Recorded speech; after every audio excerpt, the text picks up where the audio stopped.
Hey guys, so it's late at night. My hair isn't brushed. I'm not wearing makeup. This is really spur of the moment. I'm using my phone. I'm not using my mic.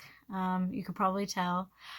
Um, and this is a video, which I do not do very often, but I want to do more soon.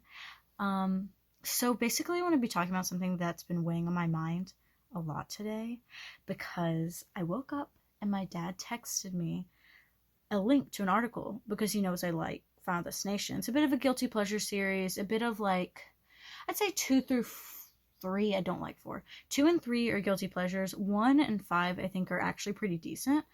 Um, I really like them, but in terms of like actually being good movies, I think they're fine. Um, but he texted me an announcement that they're making a Final Destination 6, which the longer I was instantly angry and was like, they can't do that. One, it's been quite a while since number 5 came out.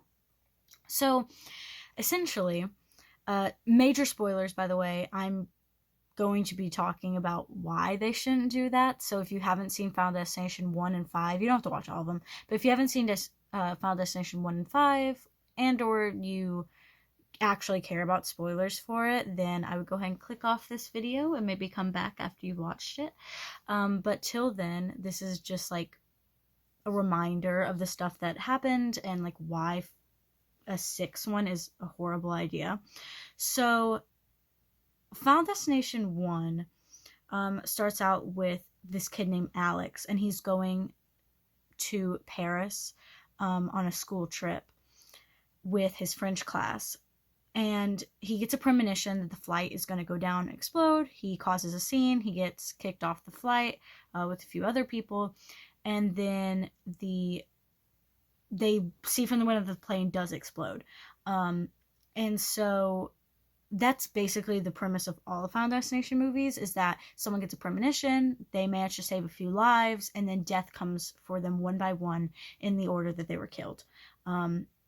Unless, and there's like an added lore in Final Destination 5, but I won't spoil that because it's not necessary to the video. So essentially, that's how Final Destination 1 starts. There's a few little tiny scenes before of him preparing to go on the flight, foreshadowing things, but that's basically where the first movie starts. The final movie, number 5, was actually not meant to be the final movie. The final movie was supposed to be number 4. That's why it's called The Final Destination and not Final Destination 4. But it was such a stinker. Like, it literally just sucks. Like, it's not even fun. It's not even a fun, like, cheesy time. It's just a horrible movie. So they were like, fuck, we can't end our franchise this way. Like, it looks really bad. Because then everyone's going to look at the whole franchise with not fond memories. So they're like, okay, we're going to put a bunch of money into doing a 5th installment. And instantly you're like, this looks good. Like, this looks high budget. You get like a whole actual opening scene that's like nearly 10 minutes long without like a premonition. It's awesome. And so the whole movie goes by, similar premise. And the main character is, he works at this like sales company, but he also works part-time as a chef at this fancy restaurant, and he's been offered the position of being, an apprentice in France, or like a sous chef or something like that. And it's this back and forth about whether he's going to take it or not, and he decides at the end that he's going to take it. It skips, it's like pretty much very end of the movie. It skips to the end, and he's boarding the flight with his girlfriend, and then who was the only one to survive the premonition. Okay, so she was not destined to die by fate, so therefore she's been safe from this whole thing. So they look over and there's this commotion happening, and it's footage from the first movie, like kind of superimposed from a different angle. And so you get this insane moment where you realize the 5th movie is actually a prequel, not a sequel. And you realize, oh my god, I never realized their phones look older. Like, because that's the only technology you really see is like phones. And I don't know why, but you just assume, okay, well, it takes place somewhere around all the other movies, even though it came out way later. Um, so they're just, making the phones look a little bit older. But then you realize, no, that was completely intentional. It's something that you don't really pay attention to, but they have like flip phones and all that.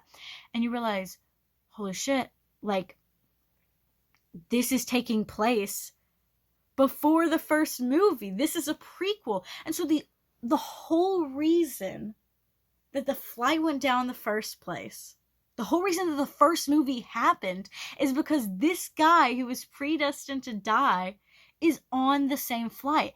So it was a whole just like coincidence that Alex and the French class were even on there.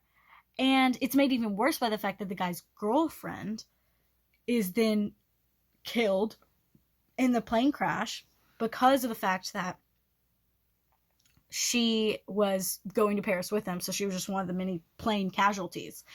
But it's genius. It makes the fifth movie have a purpose other than just a cash grab, or it's a narrative expansion, and it makes the whole series this beautiful circle. It's like it somehow makes the series it adds a lot of value to the series, I should say. Like, it makes it go from something that's just like, okay, so think of Child's Play or Chucky. As it stands, there is no narrative end. They can keep making movies, and it isn't really an issue. Yeah, people are gonna be like, well, it's not as good as like the first 2 or 3, and it's like, okay, but we're way beyond that. Like, the franchise has gone way off rails. They've already jumped the shark. And that's not to say that the new stuff doesn't hold any value, but we're a little bit past that. So, like, why?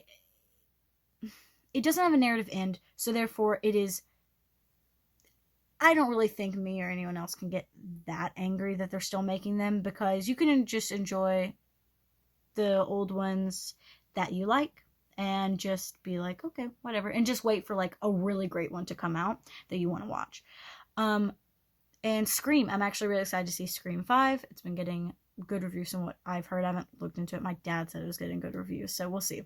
But I'm excited. I mean, it's because Scream hasn't had a real narrative end. Like, we have the first one, that's really good, and then we have like all the sequels, and they're fine, they're whatever.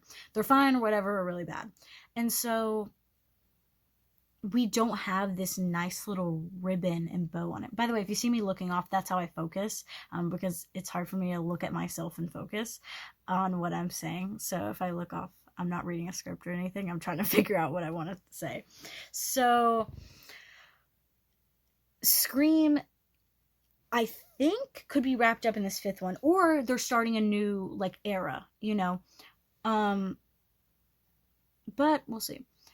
But that makes me excited for new ones. Final Destination was narratively wrapped up, so unless the sixth one, I mean, it's probably just a money grab, but unless the sixth one is just, they really were like, holy shit, we can expand on something in between the first and the second movie, or something that fixes plot holes or adds something narratively. But even then, it's like, we already have a circle.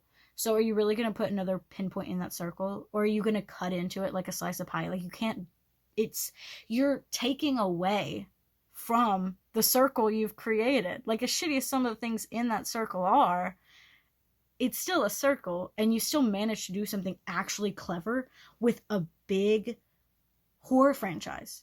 That's difficult to do in the later stages. That's very difficult to do. So, yeah, I mean, I'm not optimistic, to put it lightly, but I don't know. I'm kind of excited. Let me know what you guys think. Are you excited? I mean, we'll find out more stuff, and trailers should kind of cue us in. But do you guys care? Do you not care? Does it really piss you off? Let me know, because I actually really am curious about what you guys think. Also, let me know if you like videos like this. I think I'm going to film like 1 or 2 more tonight. But if you like this kind of thing, I don't even know if I'm going to edit this. I may edit like 1 or 2 brief sections out, but right now I just hit the 10-minute mark. So I don't really think I ramble for that long, but let me know if you like this kind of video. Of course, I'm going to continue having edited videos, but I've thought about doing Twitch streams, like reacting to copyright free stuff, like public domain stuff that the company has set a policy where they don't really care about copyright striking, and just uploading the VODs, like the Twitch VODs on YouTube. So if you're interested in seeing that, then please let me know. I'm probably going to do it anyway. But if you guys like hate it and you're like, I don't want this on my feed, I may make like a second channel just for the Twitch VODs. But if you're also like, I'm really not interested, then maybe I won't do it at all. But okay. Thank you guys. Stay golden. Is that cringy? Should I do that?